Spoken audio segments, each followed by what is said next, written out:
इमरान खान को एक क्रिकेटर के रूप में तो सभी जानते हैं, लेकिन अब वो एक राइटर भी हैं, क्योंकि हाल ही में उनकी एक ऑटोबायोग्राफी छपी है, नाम है इमरान।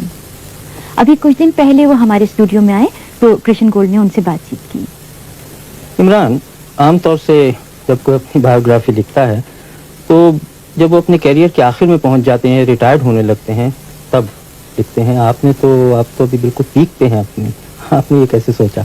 देखें जी, तेज बॉलर की जो पीक होती है वो ज़्यादा देर तक तो नहीं रहती, और हो सकता है कि मैं रिटायर होने वाला हूँ। इसमें कोई तेज बॉलर के लिए जिस तरह की मुझे इंजरी हुई है, हो सकता है कि ये ठीक ना हो पूरी तरह। और मैंने ये भी देखा है कि इस किताब में आपने अपने बारे में कुछ कम लिखा है, लेकिन जो आप क्रिकेट खेलते रहे हैं उसका जिक्र बहुत है। किताब में ज़्यादा मेरी कोशिश यही रही है कि जो मेरे एक्सपीरियंसेस हुए क्रिकेट में और जो मेरे ख्यालात हैं दूसरे प्लेयर्स के मुतालिक और जिस तरह पाकिस्तान में क्रिकेट खेली जाती है, कोशिश यही रही है कि उसके ऊपर ज़्यादा लिखूं। और आपने जो अपने बारे में आखिर में थोड़ा बहुत लिखा है, उसमें प्ले बॉय इमेज जो आपको दिया है यहाँ के प्रेस ने, उसके बारे में जो कुछ आपने लिखा है वो सही है? बिल्कुल जी, मैंने अपने आप को हमेशा एक क्रिकेटर समझा है और कभी ऐसा नहीं महसूस किया कि मैं कोई प्ले बॉय हूँ या जिस तरह भी कि नाइट क्लब्स में सारी रात गुजारता हूँ। ना मैं शराब ना सिगरेट तो पीता नहीं हूँ, और अपने आप को हमेशा एक बहुत हार्ड वर्किंग कह लें क्रिकेटर समझा है।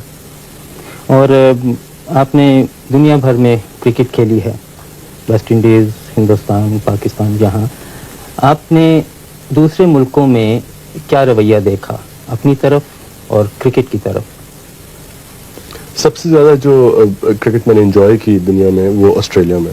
वो इसलिए कि वहाँ जो प्लेइंग कंडीशंस कहते हैं, जो जिस तरह की वहाँ पिचेस हैं, ग्राउंड्स, क्राउड, सबसे ज़्यादा क्रिकेट के लिए अच्छी कंडीशंस मैंने ऑस्ट्रेलिया में देखी। इंडिया में जो हमारी एक सीरीज़ हुई थी वो मुझे बहुत पसंद आई।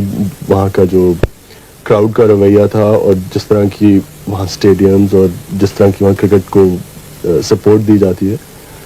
और इंग्लिस्तान में यहाँ भी क्रिकेट ठीक है। वेस्ट इंडीज़ में ये कहूँगा कि प्लेइंग कंडीशंस इतनी अच्छी नहीं थी जितनी शायद ऑस्ट्रेलिया में है, लेकिन हर एक मुल्क में फ़र्क एक्सपीरियंसेस है और वही मैंने किताब में यही लिखा है। अखबार वालों का ये भी कहना है कि आप बड़े अक्खड़ मिजाज, एरोगेंट, जो उन्होंने अंग्रेजी में लफ्ज़ दिया है, इसमें कहाँ तक सच्चाई है? आप समझते हैं आप एरोगेंट हैं? मैंने तो अपने आप को कभी एरोगेंट नहीं समझा। शायद शुरू में जब इंसान को दुनिया का नहीं पता होता है, जैसे मैंने किताब में अक्सर पिच पे इन्वेट कर देते हैं, और आपको तो आदी होना चाहिए उन सब बातों पर।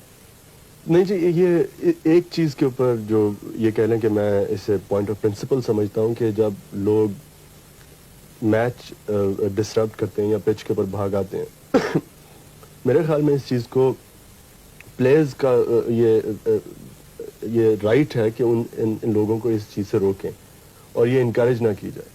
और मैं हमेशा यही कोशिश किया है कि जो अगर कोई पिच के ऊपर भाग आता है इंसान, तो मैं कोशिश यही करता हूँ कि उसे सख्त तरह पेश आऊँ। लेकिन कई प्रेस के सेक्शन ने इसे इस तरह लिखा है जैसे कि मैं बहुत मगरूर हूँ और शायद इसलिए मैं लोगों से मेरा बर्ताव ठीक नहीं जो पिच के ऊपर भाग आते हैं। मैं तो ये समझता हूँ कि मेरी कोशिश हमेशा यही रही है कि लोगों को सीखना चाहिए कि जो पिच होती है वो सिर्फ प्लेयर्स के लिए। तो अब आपके क्या इरादे हैं, कब तक और क्रिकेट खेलेंगे? ये कहना तो बहुत मुश्किल है। जैसे मैंने इसी किताब में लिखा है कि मेरी कोशिश, तो मैं तो अपने आप को समझता था जब 30 साल का होऊंगा तो मैं क्रिकेट छोड़ दूंगा, लेकिन अब मैं अपने आप को अपनी पीक पे समझता हूँ और जब तक कि मैं इस पीक को मेंटेन कर सकता हूँ तब तक मैं क्रिकेट खेलूंगा। अब ये कोई पता नहीं, हो सकता है अब जब मेरी टांग ठीक हो पूरी तरह तो मैं शायद इतनी अच्छी तरह बॉलिंग ना कर सकूँ जिस तरह पहले करता था। और फिर जो आपकी बाकी ज़िंदगी है उसमें शायद आप एक और किताब लिखें, इमरान वॉल्यूम 2। अभी तक तो नहीं सोचा जी, लेकिन क्या पता। इमरान, बहुत बहुत शुक्रिया।